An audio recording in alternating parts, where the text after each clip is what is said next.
ஓம் ஸ்ரீ குருப்யோ நம வக்ரதுண்ட மகாக்காய சூரியகோடி சமப்பிரப நிர்விக்னம் குருமே தேவ சர்வகாரிய சர்வதா. உலகமெங்கும் இருக்கும் நமது ஆன்மீகம் பிளஸ் சேனல் நேயர்கள் அனைவருக்கும் ஜோதிட குருஜியின் இனிய வணக்கங்கள், வாழ்த்துக்கள், ஆசீர்வாதங்கள். இந்த அருமையான காணொலியில் நம்ம பார்க்க போகிறது செவ்வாய் பகவானின் பெயர்ச்சி. சாதாரணமாகவே செவ்வாய் பகவான் ஒரு 40-45 நாள் ஒரு ராசியில் இருப்பார். அவரும் கிட்டத்தட்ட அப்படியே சூரியனோடே இணைந்து வருவார், அப்புறம் கொஞ்சம் தள்ளி போவார், அப்படியே போயிட்டே இருக்கும். அந்த வகையில் இந்த பூமிக்காரகன் மங்களக்காரகனே செவ்வாய் தான். ஆனால் நிறைய பேர் நல்ல நிகழ்ச்சிகள்லாம் செவ்வாய்க்கிழமை செய்ய மாட்டோம். செவ்வாயோ வெறும்பாயோன்னு சொல்லிட்டு நம்ம செய்ய மாட்டோம். ஆனால் இந்த பூமி நமக்கு வீடு கிடைக்கணுங்கிற பாக்கியம் செவ்வாய் பகவான் நல்ல நிலைமையில நம்ம ஜனனகால ஜாதகத்தில் இருந்தால் நமக்கு கண்டிப்பாக அந்த பூமி யோகம் உண்டாகும்.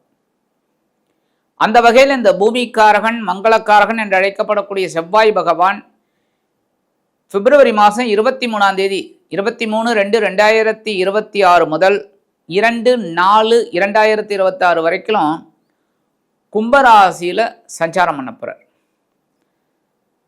கொஞ்ச காலம் இந்த செவ்வாய் பகவான் சூரியன், ராகு அதோட சேர்ந்து குருவோட பார்வையை பெற்று சஞ்சாரம் பண்ண போகிறார். அந்த வகையில் இந்த செவ்வாய் பகவான் 23/2/2026 முதல் 2/3/2026 வரைக்கும் அவரோட சொந்த நட்சத்திரமான அவிட்டம் நட்சத்திர காலில் டிராவல் பண்ணுறார். அதுக்கப்புறம் 3/3/2026 முதல் 18/3/2026 வரைக்கும் ராகு பகவானின் சதயம் நட்சத்திர காலில் டிராவல் பண்ணுறார். அதே மாதிரி அதுக்கடுத்தபடி பார்த்தீங்கன்னா 19/3/2026 முதல் 2/4/2026 வரைக்கும் குரு பகவானின் பூரட்டாதி நட்சத்திர காலில் டிராவல் பண்ணுறார்.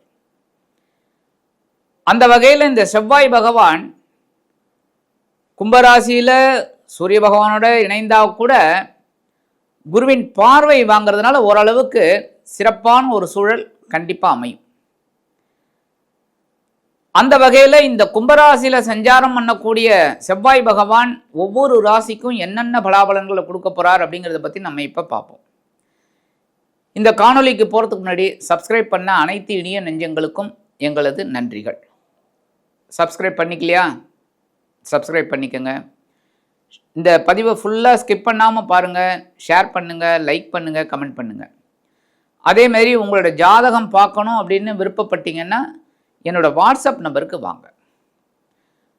அந்த வகையில் இந்த செவ்வாய் பகவான் கும்பராசியில் சஞ்சரிக்கும் காலம் அற்புதமான ஒரு காலம். இந்த பதிவினை நாம் பார்க்கலாம். இப்போ இந்த பதிவுக்கு போகலாமா? அன்பான துலாம் ராசி நேயர்களே, இந்த அருமையான காணொலியில் நம்ம பார்க்க போகிறது செவ்வாய் பகவானின் அற்புதமான ஒரு பயிற்சி. இந்த செவ்வாய் பகவான் உங்களுக்கு சூப்பர். என்னென்னா தன, வாக்கு, குடும்பம், அதே சமயம் கலத்திராதிபதி. இந்த துலாம் ராசி அன்பர்களுக்கு திருமணம் ஆன ஒன்றா தான் ஒரு டேர்னிங் பாயிண்ட்டே. அது யாருமே இல்லைன்னு மறுக்கவே முடியாது. பணம் இருக்கும், நல்ல படிப்பு இருக்கும், நல்ல உத்தியோகம், நல்ல பேங்க் பேலன்ஸ் எல்லாம் இருக்கும், ஏன் சொந்த வீடு எல்லாம் இருக்கும். ஆனால் வாழ்க்கை துணை வரத்துக்கு லேட் ஆகும். ஆனால் அந்த வாழ்க்கை துணை வந்ததுக்கு அப்புறம் தான் அந்த லேட்டெல்லாம் லேட்டஸ்ட் ஆகும். அதுவும் ஒரு குழந்தை பிறந்துடுதுன்னு வச்சுக்கோங்க, ரொம்ப அற்புதம். ஆக தனவாக்கு குடும்பஸ்தானாதிபதியும் கலத்திராதிபதியுமான செவ்வாய் பகவான் இதுவரைக்கும் எங்கே இருந்தார்னா உங்களோட சுகஸ்தானம் அப்படிங்கிற 4ஆம் இடத்துல இருந்தார். உடல் ஆரோக்கியம் கொஞ்சம் அப்படியே மைனஸில் போச்சு. அதுக்கப்புறம் மருத்துவ செலவுலாம் எடுத்திங்கன்னா சரியாக போச்சு. சில பேருக்கு வீடு வாங்கினீங்க, இல்லை அட்லீஸ்ட் ஒரு பூமி மனையாவது வாங்கி போட்டீங்க, இல்லை அதுக்கு ஒரு முயற்சியாவது எடுத்தீங்க.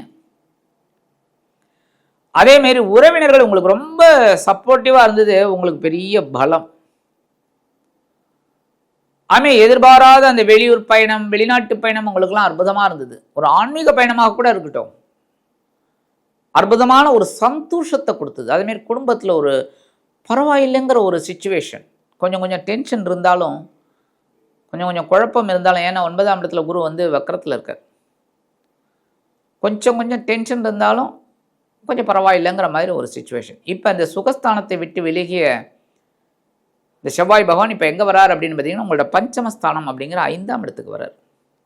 அங்கே ஆல்ரெடி ராகு உட்காந்துன்னு உங்களுக்கு கொஞ்சம் குழப்பத்தை கொடுத்துட்டு இருக்கார். ஆனால் என்ன ஒரு பெரிய இதுன்னா குரு 9ஆம் பார்வையாக பார்த்துட்டு இருக்கார். அதுதான் கொஞ்சம் உங்களுக்கு ஒரு அப்படியே சவாலை சமாளிச்சுட்டு வரீங்க. அந்த சோப் போடுறதும் பார்த்தீங்கன்னா இப்போ சில சமயம் வளையல் வந்து கொஞ்சம் டைட்டாக எடுத்துன்னு வச்சுக்கோங்க, அப்படியே சோப் போட்டு கொஞ்சம் கொஞ்சமாக கழட்டுங்கம்பாங்க. அதுமாரி லைட்டாக சோப் போட்டு எல்லாம் சரி பண்ணிகிட்ருக்கீங்க. அந்த வகையில் இன்னும் கொஞ்சம் குழப்பம் அதிகமாகும். குழந்தைகளின் மூலமாக கொஞ்சம் குழப்பம் அதிகமாகும். ஆனால் இதெல்லாம் அப்படியே சரி பண்ணணும் அப்படின்னா ஆன்மீக விஷயங்களில் நீங்கள் நாட்டம் கொள்ளணும். ஆன்மீகத்தை அப்படியே எடுத்துக்கணும். அருகில் உள்ள ஆலயம் செல்லுங்கள். அது எந்த மாதிரி ஆலயமாக இருந்தாலும் சரி. ஆலயம் அப்படின்னாலே அங்கே வந்து அந்த பிரதிஷ்டை பண்ணியிருக்கிறதே அந்த பெரிய பாக்கியம். உள்ளே போனாலே நமக்கு வந்து ப்ளஸ் தான். அதேமாதிரி ஆன்மீக பயணங்கள் ஏதாவது இருந்தால் எடுத்துக்கோங்க, நல்ல முன்னேற்றம் கிடைக்கும். அதேமாதிரி இந்த நேரத்தில் பூர்வீக சொத்துக்கள் உங்கள் கைக்கு வரத்துக்கு வாய்ப்புகள் இருக்கு. தந்தையாரின் மூலமாக சில சொத்துக்கள், நிறைய நன்மைகள் இருக்கக்கூடிய காலகட்டம் அப்படின்னாலும் கொஞ்சம் குழப்பத்தோடு இருக்கும். அதுக்கு இந்த துலாம் ராசி என்பவர்கள் என்ன பண்ணணும்னா, உங்களுக்கு வந்து கொஞ்சம் லேசினஸ் இருக்கு. அப்புறம் பார்த்துக்கலாம், நாளைக்கு பார்த்துக்கலாம், அந்த அப்புறம் பார்த்துக்கலாம் நாளைக்கு பார்த்துக்கலாம் அப்படிங்கிறத கட் பண்ணிட்டு எடுத்தீங்கன்னா ரொம்ப நல்லது. அந்த வகையில் சில சுபகாரிய நிகழ்ச்சிகள் நடக்கிறதுக்கு வாய்ப்பு இருக்குங்க. சீருடை பணியாளர்கள் என்று சொல்லக்கூடிய காவல், இராணுவம், தீயணைப்புத்துறை, மருத்துவத்துறை, துப்புரவுத்துறை தொழிலாளர்களுக்கு ரொம்ப அற்புதமான ஒரு காலகட்டம். இடமாற்றம், பதவி மாற்றம் எல்லாமே நல்லபடியாக கிடைக்கும். என்ன கொஞ்சம் டென்ஷன் ஆகி டக்குன்னு கிடைக்கும்.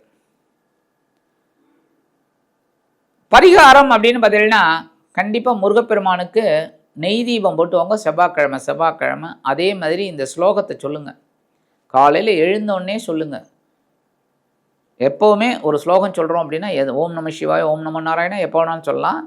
பட் சில விஷயங்களை வந்து குளிச்சுட்டு வந்து தான் சொல்லணும்.